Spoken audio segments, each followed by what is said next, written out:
According to the show's official synopsis, Power Book 3, Raising Kanan goes back to 1991 when Supras are the whip of choice and a fly shearling coat is a symbol of status in the hood. Kanan navigates this world of glamour and grit as he comes into his own and gets out of the shadow of his mother, Raquel, who runs the streets of Southside Jamaica, Queens, with her brothers, Marvin and Lulu. Despite Kanan being under their watchful eyes, danger lurks just around the corner. There's Unique, a rival dealer who has his eye on the family's turf, and Detective Malcolm Howard, a pestering cop who gets a kick out of harassing community members and getting under Raquel's skin. In today's episode, Season 4, Episode 4, The Way We Were, Unique forms an unlikely alliance in his vendetta against Raquel while she inches closer to a new drug enterprise. Kanan takes advice from Snaps and Pop, and Jukebox's new friendship leads to a violent encounter. Imani and Lulu meet with Lowell, and he doesn't care how much Lulu hypes himself up. He wants the two of them to work together with Barilla, and that's that. Marvin and Early have a really good-looking pasta meal with Stefano. Marvin wants Early to be Stefano's new sports betting guy since he killed the last one.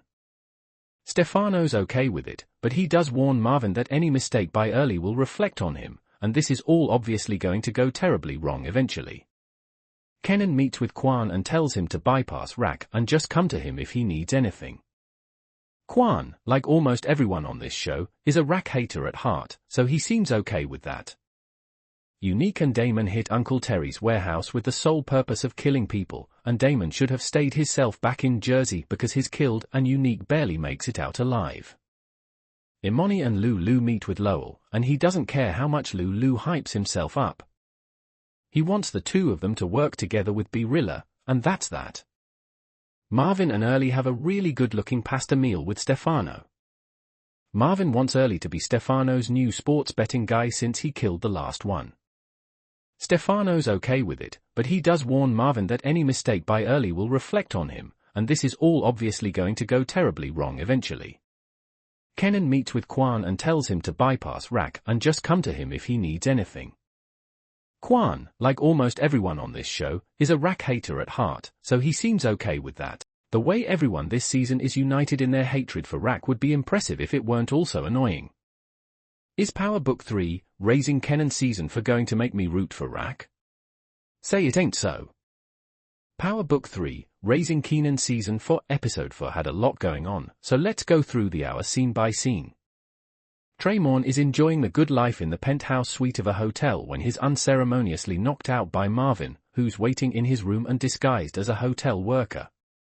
Complete with lollipop in mouth, Marvin wheels him out of the hotel with no one the wiser. Raquel and Joyce go at it, as Raquel's still upset about how Joyce shared her diagnosis. Raquel blasts her mother for never being a good mother and not caring about her kids' feelings, while Joyce admits to her shortcomings but also defends her crappy parenting skills. Marvin tortures Traymont in an abandoned pool, and you can tell he's getting some sick pleasure out of it because Marvin loves an aggressive moment more than he loves to eat.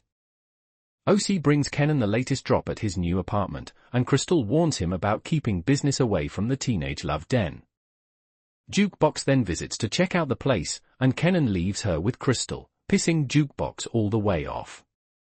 Marvin and Raquel play Russian roulette with Traymont for funsies while Traymont tries to figure out what they want. Raquel eventually relents and tells him she wants the name of his heroin supplier, and she's deadly serious about this whole drug supplier thing.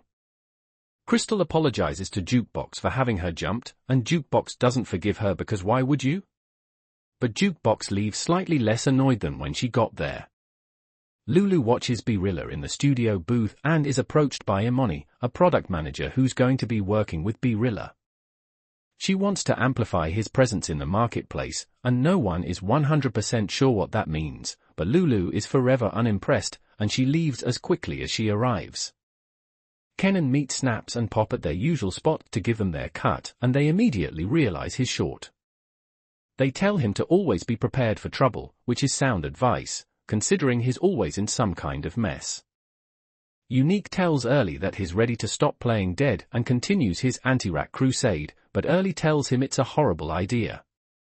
Marvin then shows up unannounced, and Unique books it because he's not ready to pop up and say "Tardia just." Does anyone else feel like everything is going a little too well for everyone right now? New line. New line. This season is about everyone figuring out what comes next for them, and while the optimism is great, it's starting to feel like the calm before the storm. New line. New line. There were one too many bright spots during Power Book 3, Raising Kanan Season 4 Episode 2, and as we know, in the Power universe, those moments don't tend to last. New line. New line. After the flashbacks that were Power Book 3, Raising Kanan Season 4 Episode 1, this hour was all about diving into the aftermath of Ronnie and Howard's deaths, and for Rack, her main concern was making sure she and her family were no longer on the Fed's radar. New line. New line. Part of the reason Rack killed Howard was because he was never someone she was going to be able to fully trust. He may have wanted to protect her and Kanan, and she may have even wanted to believe that, but at the end of the day, Howard wasn't someone she could depend on.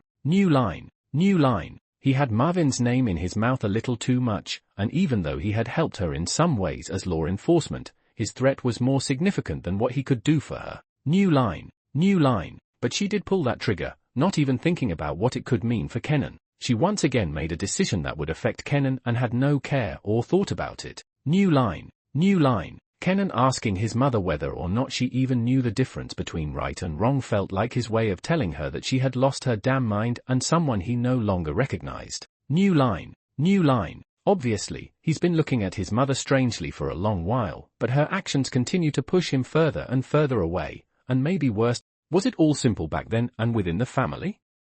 Surely not, and maybe that will be explored more since there should be more family moments and conversations with Joyce being sick. Lulu is still on the outside, and Joyce's illness will force them all to reconcile with their pasts and make amends in the present, which could be good for them. Family has always been at the core of Power, and the Thomas family has been torn apart for some time. It'll be interesting to see how this event changes things for them in uniting them once again or even dividing them further. No offense to Jessica, but she and Lulu were a forgettable couple, and I fail to see what her return will do to the narrative right now. Though what's going on with Famous is unclear, so there may be a story there. Nicole's dad consistently being Jukebox's biggest fan is one of the more wholesome things on a show that is pretty devoid of them. I just know he'd be saddened to see what she ultimately became. Unique and Rack always hit as enemies, but there was something right about them being lovers, too. I'm unsure whether to be excited about seeing them battle again or saddened that the softness is gone. I wonder if Rack seeing Howard at the police station also helped make up her mind about killing him.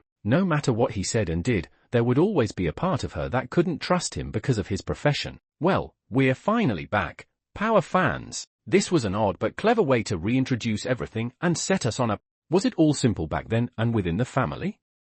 Surely not, and maybe that will be explored more since there should be more family moments and conversations with Joyce being sick. Lulu is still on the outside, and Joyce's illness will force them all to reconcile with their pasts and make amends in the present, which could be good for them. Family has always been at the core of Power, and the Thomas family has been torn apart for some time. It'll be interesting to see how this event changes things for them in uniting them once again or even dividing them further. No offense to Jessica, but she and Lulu were a forgettable couple, and I fail to see what her return will do to the narrative right now. Though what's going on with Famous is unclear, so there may be a story there. Nicole's dad consistently being Jukebox's biggest fan is one of the more wholesome things on a show that is pretty devoid of them. I just know he'd be saddened to see what she ultimately became. Unique and Rack always hit as enemies, but there was something right about them being lovers, too. I'm unsure whether to be excited about seeing them battle again or saddened that the softness is gone. I wonder if Rack seeing Howard at the police station also helped make up her mind about killing him.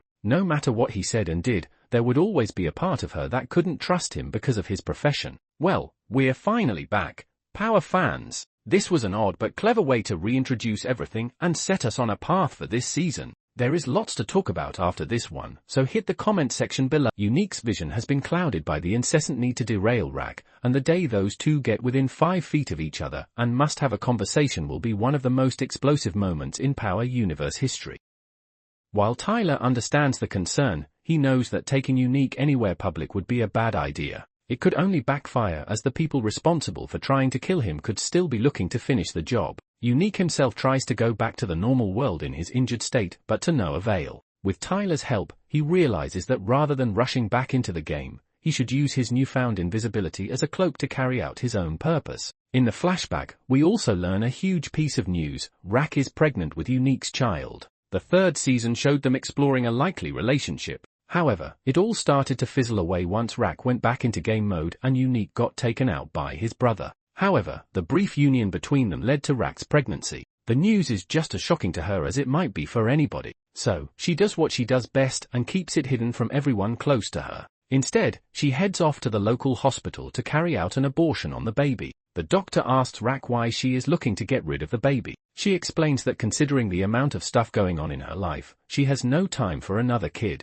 It's hard enough to parent Kanan, who is already distant from her and hates her. The hospital workers learn from her reports that the father of the unborn child passed away recently. The doctor decides to set her up with a therapist to talk out her feelings as she gets ready for her abortion. After the procedure, Jukebox drives Rack back home. Strangely, Rack decides to come clean about the baby's abortion to Jukebox. Thus, the girl is the only one who knows anything about Rack's baby and the father's identity. She expects Jukebox to be shocked at the news. However, the girl is too shocked to even react to the news. Rack tells her to keep it a secret from the rest of the family. Another secret to add to the list of growing lies. While Unique and Kanan are working through their stuff in the flashback, we also glimpse Marvin and Kanan's life. The former takes on a mission from Stefano Mocchetti, the New York godfather, to intimidate Tommaso, his big-shot son-in-law. Tommaso has been running around town cheating on his wife, who is also Stefano's daughter. Marvin is told to rough him up in indirect terms, which he does in an efficient fashion. The New York godfather is pleased by his work and promises that this will only help him in the future, meaning Stefano is likely willing to answer one of his favors. Meanwhile, Kanan has a strange problem presented to him out of nowhere. His high school research project is still due, and he has to complete it by finding out more about one of his grandparents. After all the drug trading and illegal stuff Kanan has been doing recently, it is hard to remember he is a teenager in high school still. However, the research project storyline helps bring a sense of normalcy to his character for a brief period. We see him go back to his grandma's house, asking to learn more about Grandpa Elijah. Somehow, Kanan can sense a bit of kinship with his late grandfather, who his grandmother describes as someone just like him. The boy goes around interrogating every family member about Elijah's personality and what he was like as a person. Everyone shares something different, Marvin and Lulu included. He refrains from asking his mother because of the distance in their relationship. She tells him that no matter how much he hates her, she will always unconditionally love him.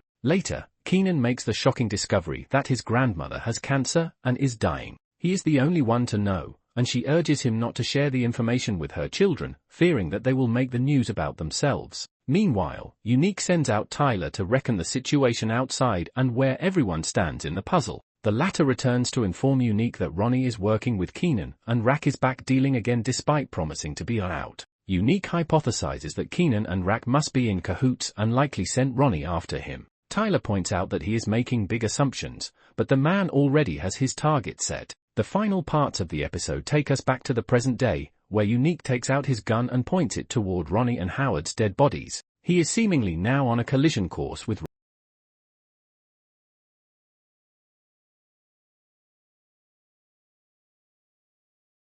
Season 4 of Power Book 3, Raising Kanan, brings us back into the folds of the South Jamaica neighborhoods as Kanan continues his journey into the person we know him from Power. After the shocking ending of Season 3, Episode 1 of the 4th season jumps straight into the thick of the action, providing more details and answers to our burning questions. It feels familiar to go through the same environments that have become so resonant with the series, including Café Vause. It has been a regular destination since Season 3's events, providing a deeper insight into Lulu's character and the music scene that is so pivotal to the series. However, it also plays a vital role in fleshing out the world and the era. Power Book 3, Raising Kanan, introduces a number of fictional locales throughout its various seasons. These places either add to the world-building aspect of the series or have an important relation to specific elements of the plot and characters. Café Vause fits more into the second category. It is a fictional club crafted by Sasha Penn, which brings more clarity and depth to Lulu's ongoing storyline of trying to break away from Rack's world. We have known for quite a while that Lulu is tired of living a life dictated by his sister, who is wrapped up in the dangers of the underworld. While he started the series as a loyal foot soldier who does not question anything, he has undergone a radical shift in his thinking and wants to have nothing to do with his family. To that end, Café Vause presents an opportunity to have a life outside Rack's circle. The club was first introduced in Season 3 as a place that needed revitalization. Lulu sees this as a golden opportunity to have something of his own. His previous plans of succeeding with his record company were also motivated by a desire to break the bonds shackling him to his sister. While it didn't work out exactly as planned, Cafe Vause presented another shot at the same dream. However, in Season 3, we see a progressive decline in Lulu's mental state as he struggles with the guilt of his past life and the inability to move forward. He quickly spirals out of control and becomes a liability to the Thomas family and to Raquel's needs. In his desperate state, Cafe Vause is one of the few things that helps him longer. All it took was a few small pieces of information about Raquel and Kanan to set him on a full-blown revenge tour. And isn't it interesting how easy it is to hear something and then jump to every conclusion in the book to fit the narrative you need to sustain your bloodthirsty anger? Unique was not in his right mind, but he was also hell-bent on getting back at Ronnie and whoever else he felt was responsible for what happened to him. Unfortunately, Raquel and Kanan fell into that trap once he started hearing about how they were moving. In a perfect world, Unique would have gone straight to Raquel, and they would have formulated a plan together, but who could Unique trust? His own brother wanted him dead, so why would he think that his surprise return would be something anyone would welcome when they got something for themselves now that he was out of the picture? Early was right to tell Unique to wait in the shadows because while it may have seemed like he was down and out, he ultimately did have the upper hand. He could move in silence, find the weaknesses, and pounce when the opportunity arose. In a perfect world, Unique would have gone straight to Raquel, and they would have formulated a plan together, but who could Unique trust? His own brother wanted him dead, so why would he think that his surprise return would be something anyone would welcome when they got something for themselves now that he was out of the picture? Early was right to tell Unique to wait in the shadows because while it may have seemed like he was down and out, he ultimately did have the upper hand. He could move in silence, find the weaknesses, and pounce when the opportunity arose. But even knowing all those things doesn't excuse her actions because Raquel has done some messed up stuff. Raquel does what she needs to do to survive and protect the people she loves at all costs, but at the same time, she takes away a lot of their agency. She's created dynamics in which the people she loves don't trust or respect her, which eats at her no matter what. When was the last time we had a new hour of Power Book 3 Raising Kanan? It has felt like 47 years since we saw the events of Power Book 3, Raising Kanan Season 3 Episode 10 play out, and I won't lie to you. I needed a refresher course on everything that went down in the bloody finale, so this hour was a blessing in disguise. Instead of picking up where things left off, the series took another route, taking us back in time to relive all the moments we missed leading up to the shocking finale. I wasn't sure what to make of the decision to jump 3 months back, considering we'd already lived through these events, right? And if they were showing us new things now, why were they not included to begin with? Well, the answer to that was pretty damn easy when some of the first images of Power Book 3, Raising Kanan Season 4 Episode 1 we got was of an alive Unique making his way to a pay phone. We all knew Unique was alive, obviously, but the most fascinating part of the whole hour was seeing how he pulled himself from the woods and then eventually managed to make it to that abandoned warehouse over the course of 3 months. We all knew Unique was a fighter, but he was possessed by the spirit of betrayal and revenge when he willed himself to that pay phone. He was lucky someone was there to answer the call because he wouldn't have made it otherwise. Early was hilarious and a welcome addition to the season already. He was primarily motivated by self-interest, but he was also the only reason Unique got better, and the two of them should make for an interesting little duo. For starters, this was not the same Unique we knew in the past. Unique was always about his business and getting what he felt he deserved, but we also saw his walls break down when he and Raquel started their little love affair because the two had much more in common than they ever gave much thought to.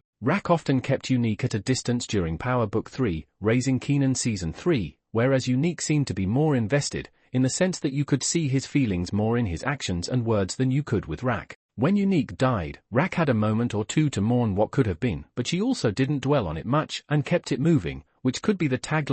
Beginning with Jukebox in the Army, Raising Kanan Season 4 Episode 2 It's All Love takes us on a journey that ends with an unhinged, Unique killing lawyer Andre Barnes, Lulu returning from rehab, Marvin taking on more work for Stefano, and Kanan requesting his more for the Roop. After a retrospective start to Season 4, the second episode jumps straight into gear as we finally see our favorite characters try to move on with their lives following Season 3's bombastic end. The first episode provided all the context surrounding Unique and how he is now on a revenge mission against Raquel and Kanan. However, the Thomas family has more problems on its plate than worrying about what Unique might do next, especially considering the fact that they are unaware if he is even alive. The FBI's interest remains a concern for Raquel, who worries about her operation's safety and what the authorities might do next. Meanwhile, Lulu starts to take strides towards a positive reformation, similar to his brother from a few seasons ago. As word spreads of Howard and Ronnie's passing, the NYPD speaks to the media in another location.